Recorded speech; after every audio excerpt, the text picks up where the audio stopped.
Coming up on Volusia Magazine, we'll go trailblazing through the county. We'll head into the kitchen with Chef Costas Magoulas, and we'll rediscover the roots of Volusia County's Home Rule Charter. All of that and more coming up next.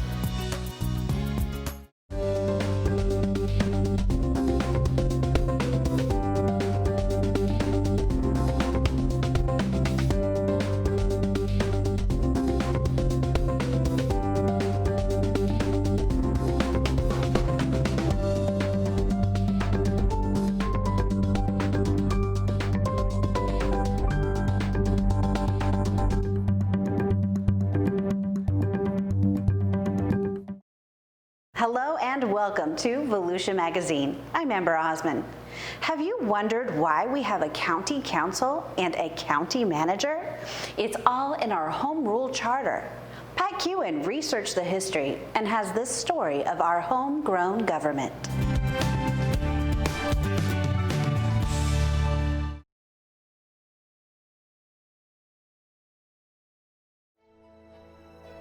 We, the people of Volusia County, state of Florida, in order to create a more responsible and efficient local government, do in accordance with the Constitution and laws of the state of Florida, ordain and establish as our charter and form of government this charter of Volusia County, Florida. So begins the Volusia County Home Rule Charter, which was approved by the voters in a special referendum on June 30th, 1970. The next day, the Daytona Beach Morning Journal delivered the news of this historic passage. The citizens voiced their support with nearly 60% of the vote for both the Home Rule Charter and its First Amendment, which established nonpartisan contests for county elected offices. The Home Rule Charter, the foundation for Volusia County's council manager form of government, provided the framework for self-government. The charter set a precedent as Volusia became the first county in Florida to adopt home rule powers following the passage of the 1968 Florida Constitution. Today, more than 75% of Floridians live in the state's 20 charter counties.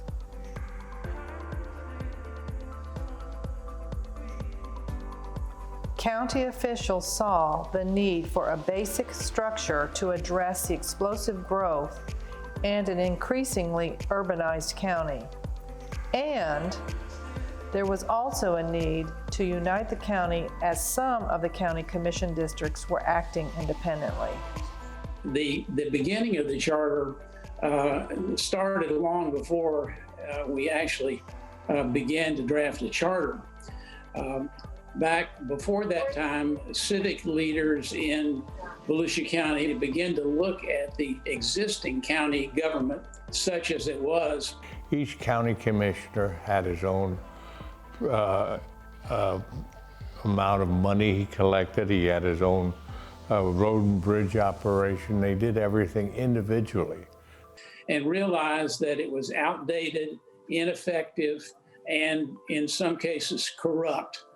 The traditional method was to have 5 county commissioners elected at large, but residing in districts. For example, the District 1 commissioner in West Volusia never received the votes favorable in West Volusia. He was elected by the votes from East Volusia, since it was a countywide election.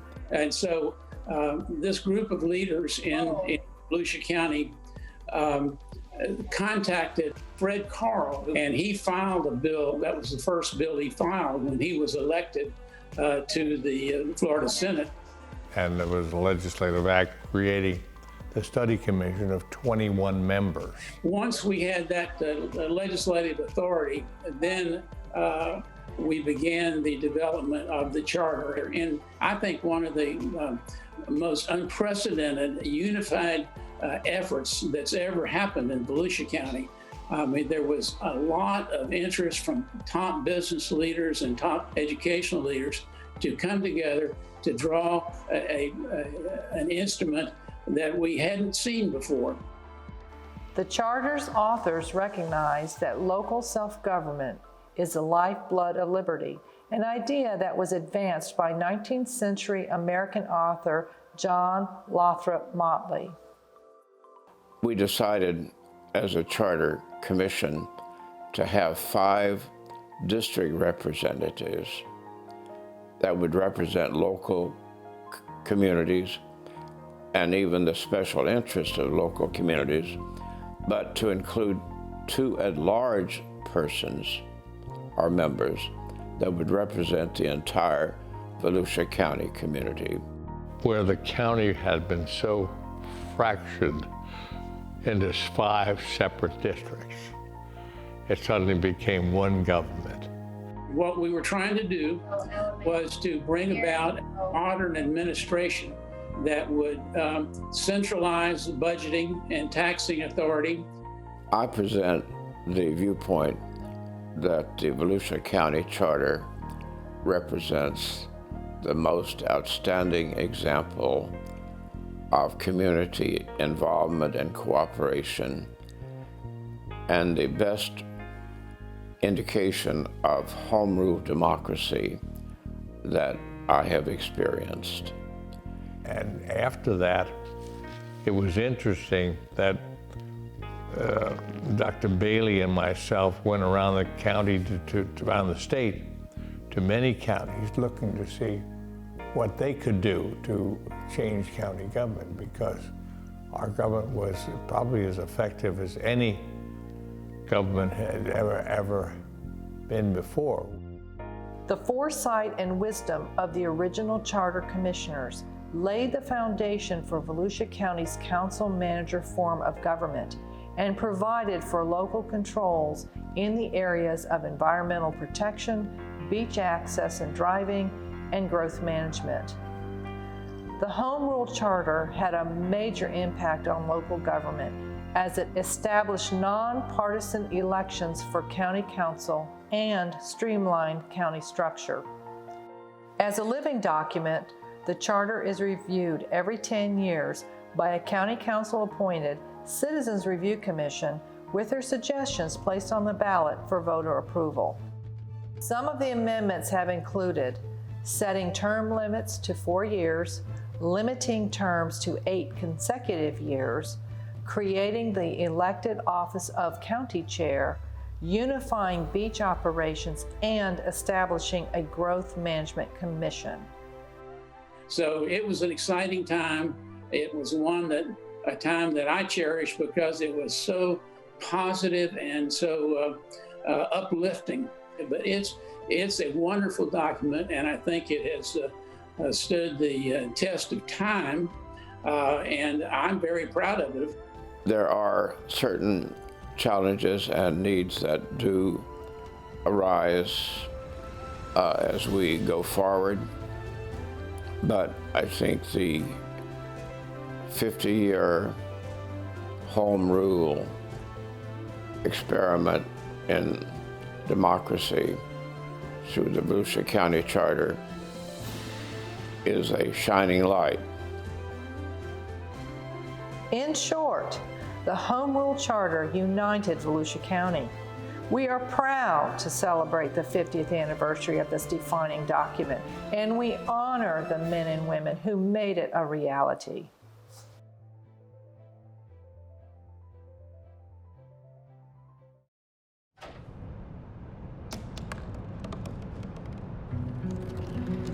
They said I couldn't dream. Called me a piece of trash and swore that's all I'd ever be.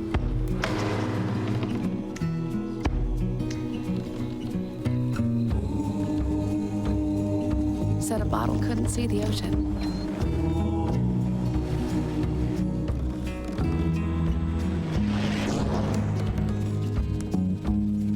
Give up. Go back to the dumpster. But I didn't listen. I made my way.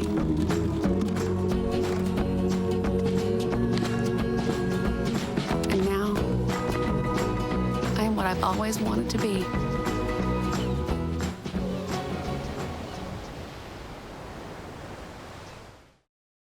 No matter the number of guests or the excuse to gather, desserts are the stars of any feast and what people remember the most. Holly Smith joins Chef Kostas Magoulas in the kitchen for some holiday treats.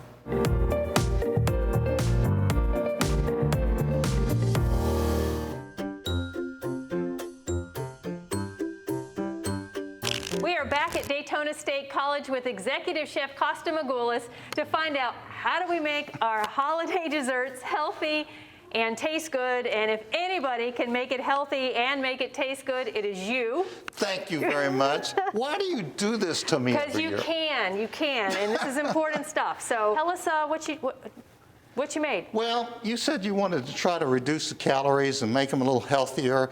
So chocolate bark, that's a no-brainer to me. You can take and melt chocolate, add some cranberries to it, and you really have a nice little option right here. Now, the key to the chocolate is 70% or more cacao.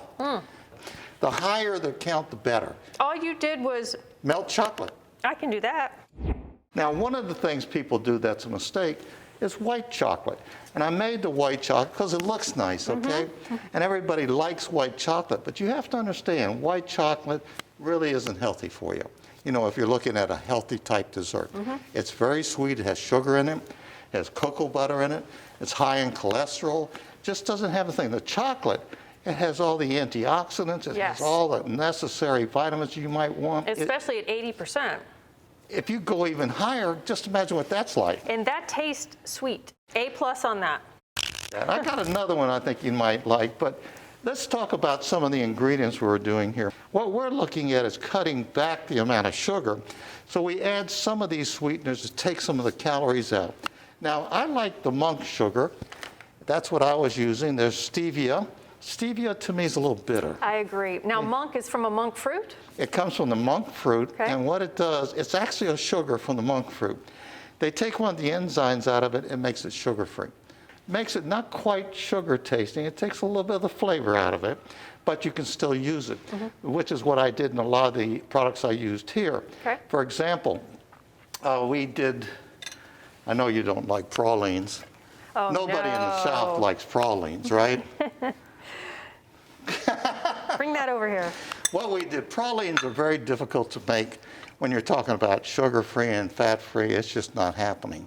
But what you can do is reduce the amount of sugar. Because it's a lot of sugar, isn't it, when you make it the regular way? Well, you know how sweet they are when you taste them. Very sweet. But not sickening sweet. See? What I did is I took half the sugar out of that. And I made it's gluten-free. Important. It's butter-free. I use protein butter in that. And I use some monk sugar. So take that praline is 100 calories, 110 calories. Now we've made it to about 60 calories. When we're talking about baking, you really have to be careful when you're making a product, because when it calls for a specific amount of ingredients, it won't come out. Now I was looking at the crust, and gluten-free crust, and you can buy gluten-free. It's not as good as the real deal, but it isn't. works. It holds a pie. It does. I looked at that and I said, well, why don't we just make the crust out of nuts? So I took walnuts, I took some monk sugar, took this butter, and I made a crust out of it. It's just like you would make a graham cracker crust, but I made it out of walnuts, ground walnuts. Put it inside the pan, and then I made my, this is sweet potato mix. I took fresh sweet potatoes, put monk sugar in it, and I processed it with that with coconut milk, and made that in. So I tried to make it gluten-free, give it a little bit of flavor, and I used that crust. And not quite sure how this turned out, but at least you'll get a chance to taste it. So by using the omega-3s, thank you, the walnuts, you also get the omega-3, which are Absolutely. excellent fatty acids. And what's nice about Didn't that, get there's any no crust, carbs in that because you've taken it out of there. Another dish that we looked at as well was something simple. And I was looking at it, I said, what about meringue cookies? You're looking at those going, what? Meringue and cookies together? Well, what this is just regular meringue. Go ahead and enjoy. It melts in your mouth. Doesn't it, though? Okay. Now, you can get chocolate chip cookies and all that, and boy, your calorie count's going to go crazy. But Is there sugar in that? that's monk sugar in that. Okay, how about that? See, I was thinking about an easy dessert that anyone could make. So you could take egg whites, just beat some egg whites in there. You don't even need a recipe. Put 10 egg whites in a pot and start mixing it. Start sprinkling in your monk sugar and make meringue like you normally do. And it'll get to a nice peak.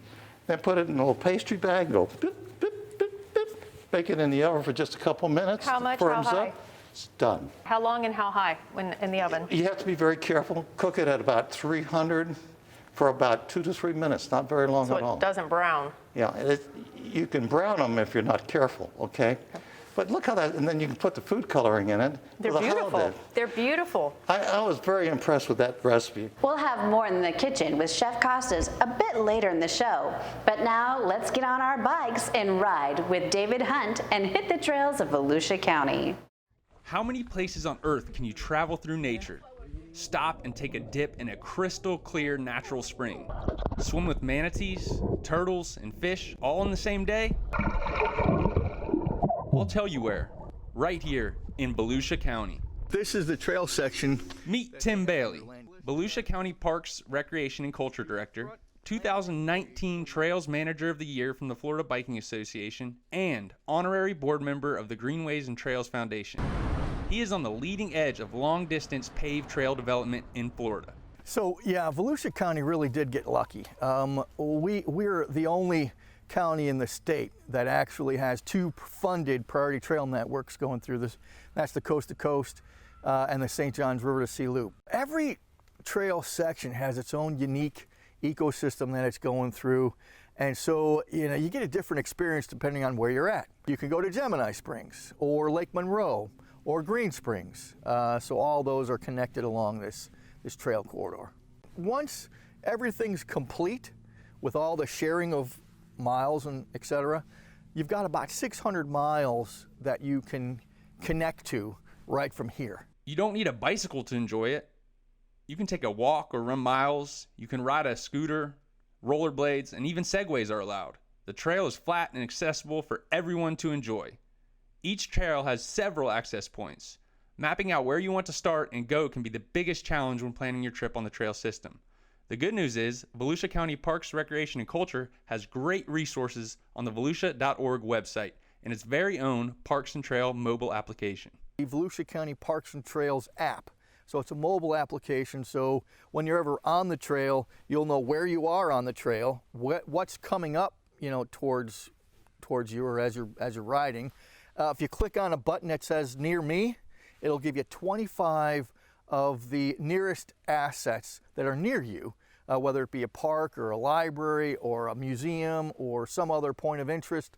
And then if you click on that, it can take you right to that location. So it's kind of useful tool. Plus, it also gives you information on safety, give you some information with the state if you notice a bear or something. Wait, did he say bear?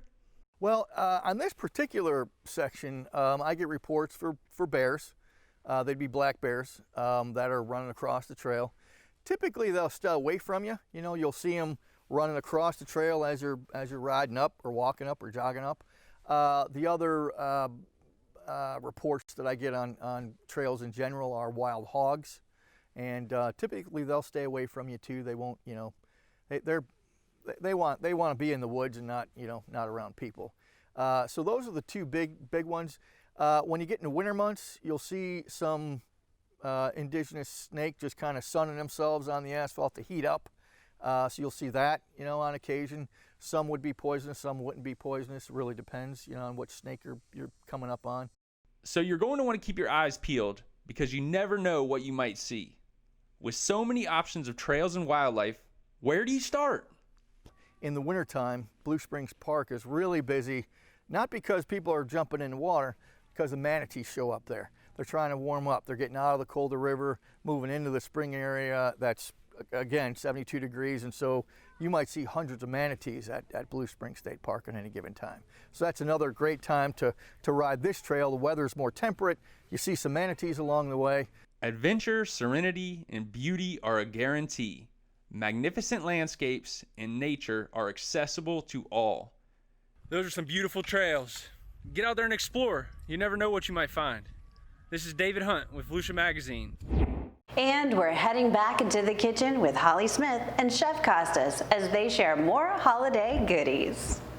Then I was looking also at the fact that brownies. I was looking at a cake. So you've been looking at that, haven't you? Well, let's see what that tastes like. Now, this is not going to be real sweet. I think you gave me a lot of plates. It was made with 90% cocoa powder and chocolate. The same that, no. Same this chocolate is as powder. that, but with a slight amount of cocoa powder in it, coconut milk. What? That's light, like a creamy. What did you expect?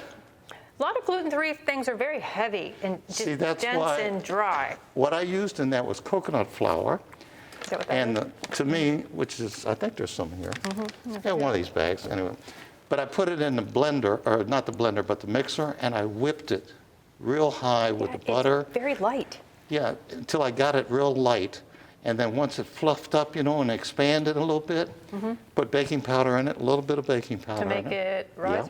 Yeah. Okay. Put it in and baked it at 300 degrees, slow temperature, and I put it maybe 12 to 13 minutes. I could have cooked it longer. It would have set up harder, like a brownie, real hard, Right. but I wanted it light like that, so I took it out soon. So you say, that's not cooked? Yes, it is, but it's light and fluffy, isn't it? Well, I went on, going through these. I said, gee, how many of these things can we come up with? And then I remembered the holidays and eggnog. Now, I make eggnog that if you drink it, you probably have to go on a diet for 6 months. It's crazy. It's got eggs, all kinds of things in it. But I said, how about if we make an eggnog that is kind of healthy for you, and can we make it taste like eggnog? Okay? So I made an eggnog for you that doesn't have egg in it. So it's a vegan eggnog. No dairy, no. No dairy. Looks Has like a monk martini. sugar in it. Fresh nutmeg. Don't play around What does with it even look like? I don't even know. I've only seen it like this. It's Here. a nut. Take it home, No, put it on nut, your nutmeg. mantelpiece and say, look, I just found. No. Nutmeg. This is your eggnog. You're not going to And- have any with me, huh? Oh, I'm sorry. I didn't think you were going to let me have some. Well, not anymore. That's enough. Would you like some fresh nutmeg? Oh, you're making me go through the whole thing. Thank you very much. And what this is nice about this is it has no dairy, no gluten, no No eggs, calories. and it's made with almond milk and coconut milk. And I use the famous thickening agent. Arrowroot that we learned about when you were making dairy, gluten-free gravy. That's nice. But it is light. It's not as It's heavy light, as the it's not regular. heavy. Now you can make it thicker with the arrowroot. The arrowroot It's is basically fine. a root. It's not a wheat product of any kind, like cornstarch. No, it's fine. But if you're looking for that real heavy coat your mouth eggnog, this is not that. This is a very nice version. Anyway, that's kind of the things we put together today. The pumpkin pie, do you want to taste that? Sure. What did you do to that? Actually, I did the same thing. I made the crust out of nuts. Okay. And then what I did is I made it with a recipe that is on a can. It has a canned recipe, everybody uses at home. But I switched some of the ingredients. I used coconut milk, I didn't use dairy, and I didn't put eggs in it either, okay? So I put pumpkin in there, and I thickened it with the arrowroot again, and I baked it in the oven real slow. You have to be careful, you can't, those walnut crusts, you can't just put in the oven at 350 degrees. If you do that, the crust will burn. It's not used to that. It's usually made for a made filling to put in. So I put this in a water bath. I put it in a pan with a little bit of water in it, set the pan in it, and I put it in the oven at 300 degrees and let it slow cook until the pumpkin sat up. It's almost like making a cheesecake. You don't know how to make cheesecake, but that's how they make cheesecake. So this is the pumpkin that we put together. Oh, don't forget the crust. Put your little spoon like that. Thank you. I'm going to be full from one spoonful of everything. You haven't eaten anything. So what do you think so far? I think Are we finished? I think so. Okay, I think you did a great job. And I think I'm going to package these up and take them to my holiday dinner and You pass have them no off as my problem. own. I happen to have the little containers that can do that. I was hoping you would. Chef, thank you so much for taking your time to tweak the recipes and make them so that they were gluten-free, very low in sugar, reduced calories, reduced fat, and very tasty. Oh, good. I'm glad you like them. And Thank you. again, can't wait to see what you do with those appetizers. For the Florida Department of Health, right here in Volusia County, I'm Dr. Holly Smith. Happy holidays, everyone. Stay connected with the latest Volusia County news, events, and updates on our social media channels. Like and follow us on Facebook and Twitter. Catch up with previous stories on YouTube, or just head over to our website, volusia.org.